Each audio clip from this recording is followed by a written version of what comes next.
தாய் தமிழ் உறவுகள் அனைவருக்கும் வணக்கம். ஃப்ரெண்ட்ஸ் எல்லாரும் எப்படி இருக்கீங்க? எல்லாருமே ரொம்ப நலமா இருப்பீங்க அப்படின்னு நம்புறேன். இன்னைக்கு நம்ம வீடியோல ரொம்பவே ஒரு முக்கியமான விஷயம், அதுவும் ரொம்ப நாளா நீங்க நம்ம வாட்ஸ்அப் குரூப்ல நீங்க கேட்டு இருந்த ஒரு விஷயத்தை தான் இன்னைக்கு நம்ம வீடியோல பார்க்க போறோம். அது என்னன்னு நீங்க தமிழ்ல பார்த்திருப்பீங்க. அதாவது ஏற்கனவே தச்ச ஒரு பிளவுஸ்ல பாத்தீங்கன்னா எப்படி பின் கழுத்து மட்டும் கரெக்ஷன் பண்றது, அதாவது பெண் கழுத்தோட அகலத்தையோ அல்லது உயரத்தையோ எப்படி கூட்டுறது அதிகப்படுத்துறது அப்படின்னு சொல்லி நிறைய பேர் வாட்ஸ்அப்ல கேட்டிருந்தீங்க. ஸோ அது சம்பந்தமான ஒரு வீடியோ தான் இன்னைக்கு நம்ம வீடியோல பார்க்க போறோம். இன்னைக்கு ஆல்ரெடி ஏற்கனவே ஒரு தச்ச ஒரு பிளவுஸ்ல பாத்தீங்கன்னா அந்த பின் கழுத்தோட அகலத்தையும் உயரத்தையும் எப்படி அதிகப்படுத்துறது அப்படிங்கறத இன்னைக்கு வீடியோல நான் உங்களுக்கு வெட்டி தச்சு காட்ட போறேன்.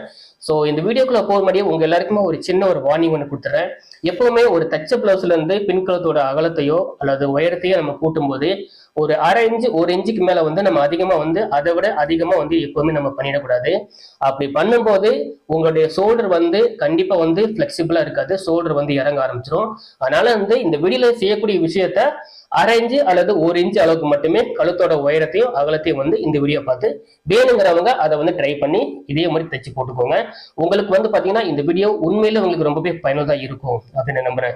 ஏன்னா நிறைய பேர் கேட்டீங்கன்னா இப்போ இது சம்பந்தமா நீங்க கேட்கும்போது இன்னொரு கேள்வி நீங்க என்கிட்ட கேட்டிருந்தீங்க, இப்படி கழுத்து உயரம் கூட்டும் போதோ இல்ல அகலப்படுத்தும் போதோ ஷோல்டர் சரியா இருக்குமா என்ன அப்படின்னு சொல்லி நிறைய பேர் கேட்டிருந்தீங்க. அதனால தான் இந்த ஒரு விஷயத்த சொல்றேன். மேக்சிமம் அரை இன்ச்சு அப்படி இல்லாட்டி பாத்தீங்கன்னா ஒரு இன்ச்சுக்கு மேல கழுத்தோட உயரத்தையோ அகலத்தையோ கூட்டாதீங்க. ஸோ வீடியோக்குள்ள போக முன்னாடி நம்ம சேனலுக்கு சப்ஸ்கிரைப் பண்ணி மறக்காம இந்த வீடியோக்கு ஒரு லைக் கொடுத்துருங்க. நீங்க பார்த்துட்டு இருக்கிறது மைக்ஸ் ஆஃப் ஸ்டிச், நான் உங்கள் நண்பன் எம்எஸ்ஆர். வாங்க இன்னைக்கு வீடியோக்குள்ள போலாம்.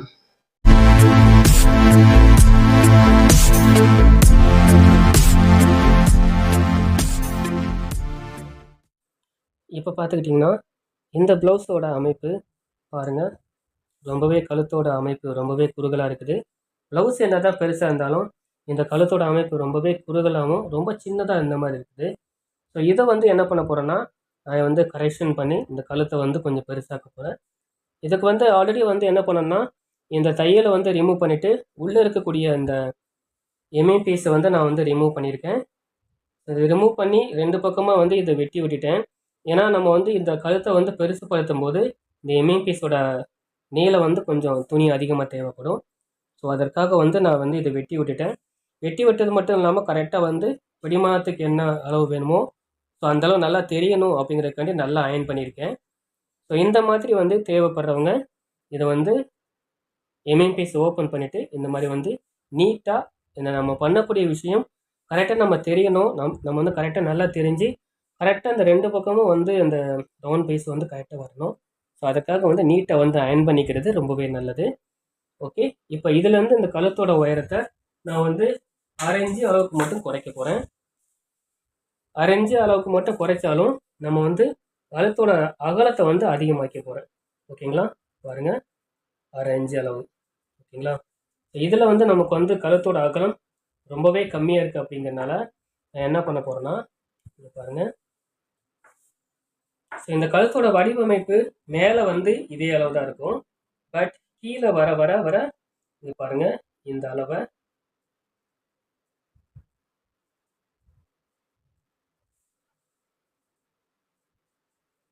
கீழே மட்டும் அகலப்படுத்திக்கிறேன்.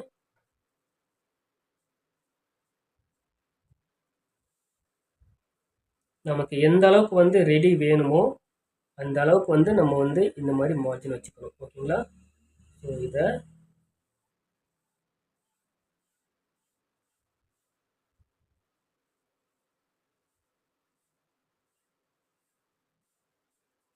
ஓகேங்களா இந்த மாதிரி மார்ஜின் வச்சுக்கணும்.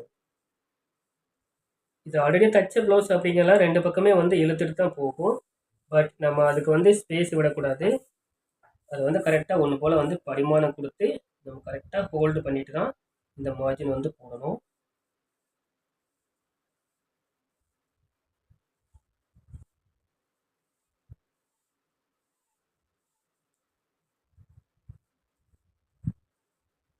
ஓகேங்களா, இப்போ நல்லாவே உங்களுக்கு நான் எந்த அளவுக்கு பண்ண போகிறேன், இந்த ஒய்டாக பண்ண போகிறேங்கிறது உங்களுக்கு நல்லா தெளிவாக தெரிஞ்சுக்கணும்னு நினைக்கிறேன். இது என்ன பண்ணுறீங்கன்னா இதை இப்போ நீங்கள் சிங்கிளாக வெட்டினீங்கன்னா ரெண்டு பக்கமும் ஒரு பக்கம் அதிகமாகவோ ஒரு பக்கம் கம்மியாக இருக்க வாய்ப்பு இருக்குது. இதனால நீங்கள் என்ன பண்ணிக்கிறீங்கன்னா, இந்த பாருங்கள், இந்த பீஸ் இருக்கு இல்லையா, இந்த ஸ்லீவ்ஸையும் எடுத்து விட்டுக்கிறோம். பாருங்கள், இது இப்படி எடுத்து விட்டுக்குங்க. திரும்ப இந்த ஸ்லீவ்ஸும் இப்படி எடுத்து விட்டுக்கோங்க. ஓகேங்களா? இப்போது இந்த ஷோல்டரோட அளவு பாருங்கள், இந்த 2 ஷோல்டரோட அளவும் ஒரே நேர்கோட்டில் வர மாதிரி வச்சுக்கணும். அதுக்கப்புறம் கையோட நீளமும் இப்படி நேராக ஒரே நேர்கோட்டில் வர மாதிரி வச்சுக்கணும். வச்சுட்டு நம்ம என்ன பண்ணுறோன்னா, இந்த பீஸை இப்படி வர்ற மாதிரி வச்சுக்கணும். இப்படி பண்ணும்போது நீங்கள் உங்களுக்கு கீழே பாருங்கள், கழுத்தோட அமைப்பு இதில் எந்த மாற்றமும் இருக்காது. இதில் நேராக இருக்கும். இன்னும் பார்த்துக்க போனீங்கன்னா கீழே உள்ள டாட், மேலே உள்ள டாட் ரெண்டுமே ஒரே நேர்கோட்டில் வந்துருக்கு. ஸோ இந்த பொசிஷனில் நீங்கள் வைக்கும்போது இந்த அமைப்பு வந்து உங்களுக்கு வந்து மாறாது. அதாவது கழுத்தோட சென்டர் பகுதி உங்களுக்கு வந்து மாறாது. ப்ளவுஸோட சென்டர் பகுதியும் உங்களுக்கு வந்து மாறாமல் ஒன்று போல் வந்து கிடைக்கும். ஓகேங்களா? நம்ம இப்போ இதில் மார்ஜின் வச்சுருக்கோம் இல்லையா, இதில் நம்ம வெட்டிக்க போகிறோம்.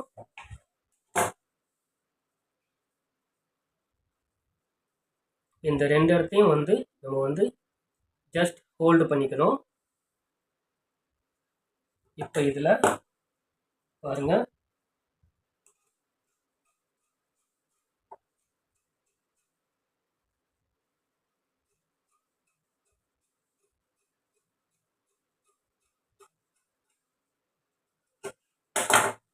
அவ்வளோதான். பாருங்க, இந்த மாதிரி வந்து கழுத்தோட வடிவமைப்பை எடுத்துருக்கு. ஸோ இப்படி பார்க்கும்போது உங்களுக்கு 2 பக்கமும் ஒரே மாதிரி கழுத்தோட அமைப்பு வந்து வந்திருக்கும். ஸோ இதில் எந்த மாற்றமும் இருக்காது. ஓகேங்களா? ஸோ இப்போ வந்து இதில் நம்ம தையல் போட்டுட்டு அதுக்கப்புறமா எம்மிங் பீஸ் வந்து கொடுக்க போகிறோம். நான் ஏற்கனவே சொன்னது போல் இதில் வந்து இந்த எம்மிங் பீஸ் வந்து இப்போ வந்து இதில் இருக்கக்கூடியது பத்தாது. அதனால் வந்து இதில் தையல் போட்டுட்டு தேவையான அளவுக்கு இந்த ஒரு பக்கம் வந்து ஜாயின் பண்ணி மறுபடியும் இந்த எம்மிங் பீஸ் கொடுக்க போகிறோம். ஓகேங்களா? இப்போ மறுபடியும் இந்த பீஸை வந்து எடுத்து விட்டுக்கலாம். எடுத்து விட்டுட்டு இதை வந்து நம்ம தையல் போட்டுக்கலாம். தையல் போடும்போது வழக்கமாக நம்ம எப்பவுமே தையல் போடுவோம் பார்த்தீங்களா, அந்த 1/4 இன்ச் அளவுக்கு பிடிமானம் கொடுத்து, ஸோ அந்த அளவுக்கு பிடிமானம் கொடுத்தாலே போதும்.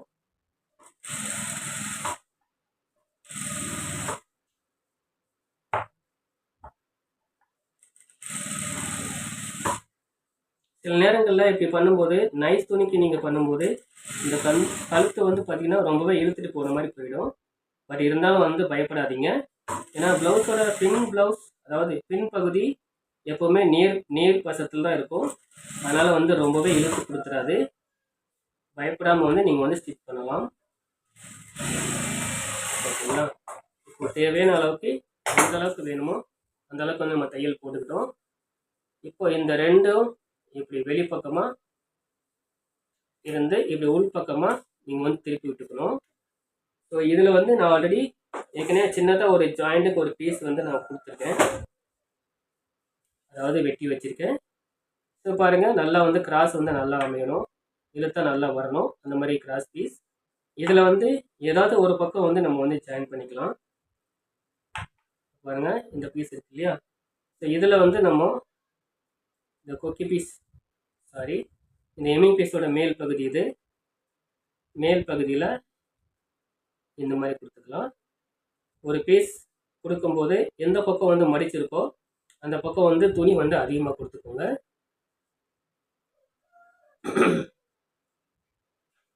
உள்ள பிடிமானத்துக்கு ஜஸ்ட் ஒரு 1/4 இன்ச்சு மட்டுமே பிடிக்கிறேன். ஓகேங்களா? இப்போ இதை லேசாக வெட்டி விட்டுட்டு இதில் வந்து ஏற்கனவே ஒரு பக்கம் நம்ம மடிச்சு இருக்கோம் இல்லையா, ஸோ இதே அளவுக்கு நம்ம வந்து இதையும் மடிச்சு விட்டுக்கலாம். இந்த எம்மிங் பீஸையும் மடிச்சு விட்டுக்கலாம்.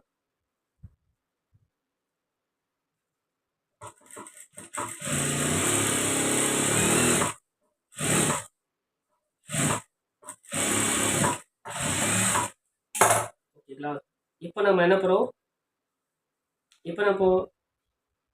என்ன பண்ண போகிறோம்னா ரெகுலராக நம்ம வந்து எம்மிங் பீஸ் எப்படி கொடுப்போமோ அதே மாதிரி ஸ்டிச் பண்ணிக்கலாம். ஸ்டிச் பண்ணிட்டு வரும்போது இந்த இடத்துல வந்து எந்த அளவுக்கு வந்து தேவையோ அதுக்கேற்ற நம்ம வந்து ஜாயின் பண்ணி கொடுக்கலாம். இப்போ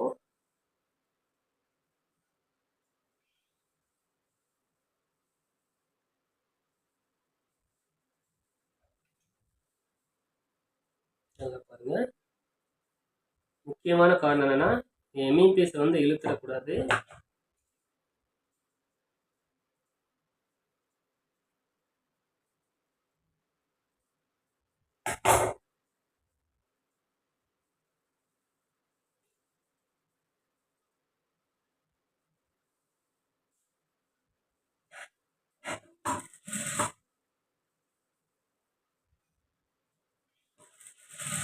கரெக்டாக 1/4 இன்ச்சு அளவுக்கு தான் நம்ம வந்து ஆல்ரெடி எந்த அளவு பிடிக்கணுங்கிறது நமக்கு ஏற்கனவே தெரியும் இல்லையா?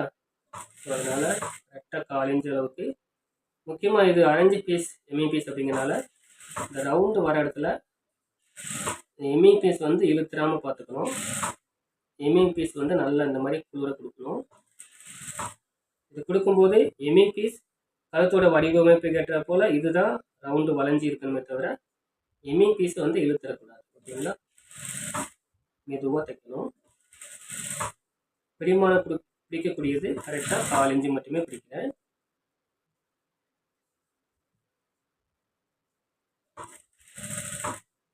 அதே போல் இந்த இடத்துல ரவுண்டு வரும்போதும் நீங்கள் எம்மிங் பீஸை மடிக்கிட்டு இந்த பீஸ் வந்து லேசாக தூர கொடுக்கணும்.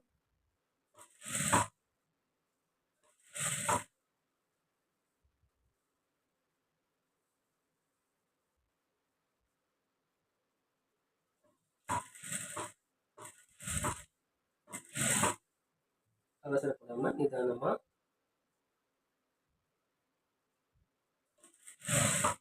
இப்போ இதுல வந்து நம்ம தைச்சிட்டோம் இல்லையா? இதுல இருந்து தைச்சிட்டு வந்து எடுத்துக்கலாம். இப்போ இதுல இருந்து பாருங்க, ஏற்கனவே இந்த பக்கம் எம்மிங் பீஸ் இருக்கு இல்லையா? இதை என்ன பண்றோம், இதை ஒரே நேர்கோட்டில் வச்சு இந்த ரெண்டையும்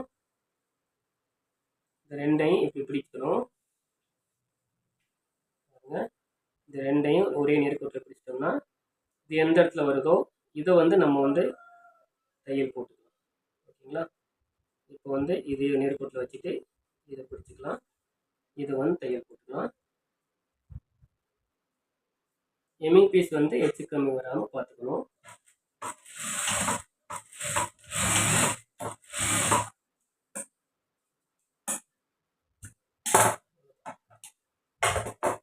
இப்போ நம்ம இந்த இடத்துல இருக்கக்கூடிய எம்மிங் பீஸை நம்ம வந்து படிமானம் கொடுத்துக்கலாம்.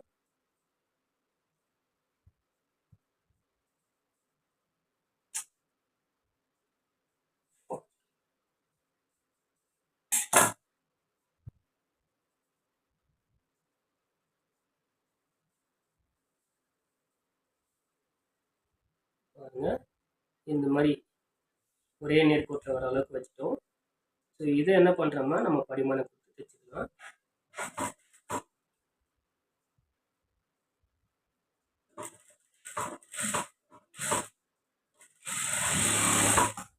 அவ்வளோதான். இப்போ நம்ம கீழே கழுத்து பகுதியில் இருக்கக்கூடிய அந்த ரவுண்ட் இருக்கு இல்லையா? ஸோ அந்த ரவுண்டை லேசாக வெட்டி விட்டுக்கணும். முக்கியமாக ரவுண்டு எந்த இடத்துல வருதோ அந்த இடத்துல நல்லா வெட்டி விட்டுக்கணும்.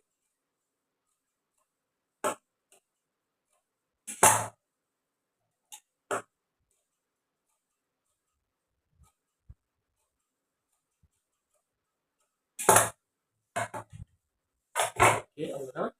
இது வந்து அரேஞ்ச் எம்மிங் பீஸ் அப்படிங்கிறதுனால மேலே வந்து படிமான தையல் ஒன்று போட்டுக்கணும்.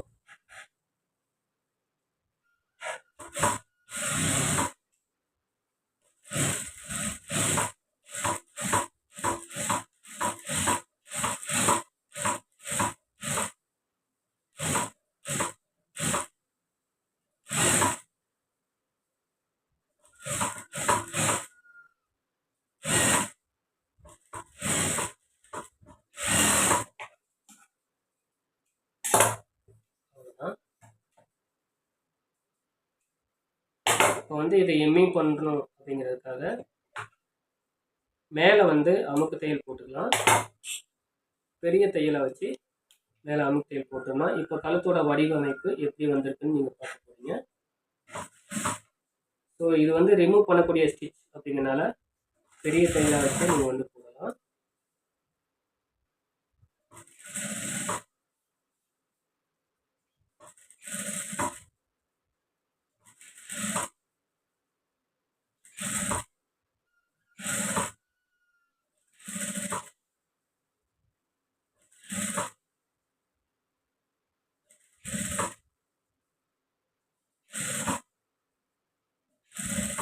இந்த மாதிரி தையல் போடும்போது ரொம்பவே அவசியம்.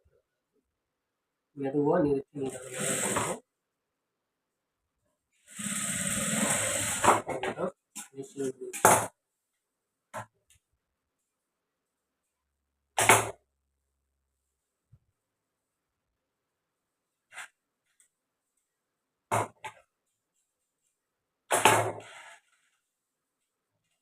இப்போ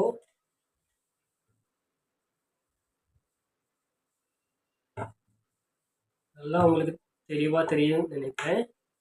இந்த ப்ளவுஸோட ஆரம்பத்தில் இந்த ப்ளவுஸ் எப்படி இருந்தது, எவ்வளோ ரொம்ப குறுகலாகவும் ரொம்ப சின்னதாகவும் இந்த கழுத்து இருந்தது. இப்போ பாருங்கள் எந்த அளவுக்கு வந்து இந்த கழுத்தோட வடிவமைப்பை மாற்றிக்கிறது. இந்த மாதிரி தான் குறுகலாக இருக்கக்கூடிய நெக்கை வந்து சின்னதாக நம்ம செய்யக்கூடிய கரெக்ஷன் மூலிமா கழுத்தை வந்து கொஞ்சம் கீழே இறக்கிக்கலாம், அகலப்படுத்திக்கலாம். ஸோ இந்த மாதிரி கழுத்தோட வடிவமைப்பை வந்து மாற்றுறதுக்கு இந்த வீடியோ வந்து பார்த்தீங்கன்னா உங்களுக்கு ரொம்பவே பயனுள்ளதாக இருந்திருக்கும் அப்படின்னு நம்புகிறேன். இந்த வீடியோவில் சொன்ன விஷயத்தை அப்படியே ஃபாலோ பண்ணுங்கள். முக்கியமாக இந்த எம்எம்பிஎஸ் கொடுக்கும்போது கவனமாக பாருங்கள். இதில் எந்த இடத்துலையுமே வந்து பார்த்திங்கன்னா சுருக்கமே இருக்காது. கீழே பாருங்கள், 1/2 இன்ச் எம்எம்பிஎஸ் கொடுத்தாலும் சுருக்கமே இல்லாமல் கரெக்டாக ஒன்று போல் வந்து வந்திருக்கும். ஸோ இந்த மாதிரி எப்படி எம்எம்பிஎஸ் கொடுக்குறது அப்படின்னு ஏற்கனவே நான் வந்து வீடியோ போட்டிருக்கேன். மறக்காமல் அந்த வீடியோவும் பாருங்கள், ஓகேங்களா? ஸோ இந்த மாதிரி கழுத்து வடிவமைப்பை நீங்கள் வந்து சுலபமாக வந்து எந்த அளவுக்கு வேணாலும் உங்களுக்கு தேவைப்பட்ட அளவுக்கு வந்து நீங்கள் வந்து இந்த வீடியோவில் சொன்ன மாதிரி வந்து ஃபாலோ பண்ணி நீங்கள் மாற்றிக்கோங்க, ஓகேங்களா? உங்களுக்கு என்னுடைய வாழ்த்து. டியர் ஃப்ரெண்ட்ஸ், நீங்க பார்த்த இந்த வீடியோ உண்மையிலேயே உங்களுக்கு ரொம்பவே பிடிச்சிருக்கும், அதாவது ரொம்பவே பயனுள்ளதா இருந்திருக்கும் அப்படின்னு நான் நம்புறேன். இந்த வீடியோ பிடிச்சிருந்தா இந்த வீடியோக்கு மறக்காம ஒரு லைக் கொடுத்து இந்த வீடியோவை உங்க ஃப்ரெண்ட்ஸ் அண்ட் ஃபேமிலி எல்லாருக்குமே ஷேர் பண்ணுங்க. இப்போ வரைக்கும் நம்ம சேனலை சப்ஸ்கிரைப் பண்ண பார்த்தீங்கன்னா மறக்காம சப்ஸ்கிரைப் பண்ணி மறக்காம நம்ம ஃபேஸ்புக்ல இதே பேர்ல இருக்கக்கூடிய ஃபேஸ்புக் பேஜ்ல ஜாயின் பண்ணி நம்ம சேனலுக்கு சப்போர்ட் பண்ணுங்க. இதே போல உங்களுக்கும் ஏதாவது கேள்விகள், அதாவது பிளவுஸ் சம்பந்தமான, சுடிதார் சம்பந்தமான கட்டிங் மற்றும் ஸ்டிச்சிங்ல உங்களுக்கு எதாவது சந்தேகம் இருந்தா கீழே மறக்காம கமெண்ட் பண்ணுங்க. அப்படி இல்லாட்டி 82 48 11 51 06 அப்படிங்கிற என்னோட அலைபேசி நம்பருக்கு உங்களுடைய கேள்விகள் எதுவாக இருந்தாலும் குறுஞ்செய்தி மற்றும் வாய்ஸ் மெசேஜ் அனுப்புங்க, போன் பண்ணாதீங்க. இதே போல வேற ஒரு வீடியோல மீட் பண்றேன். நன்றி, வணக்கம்.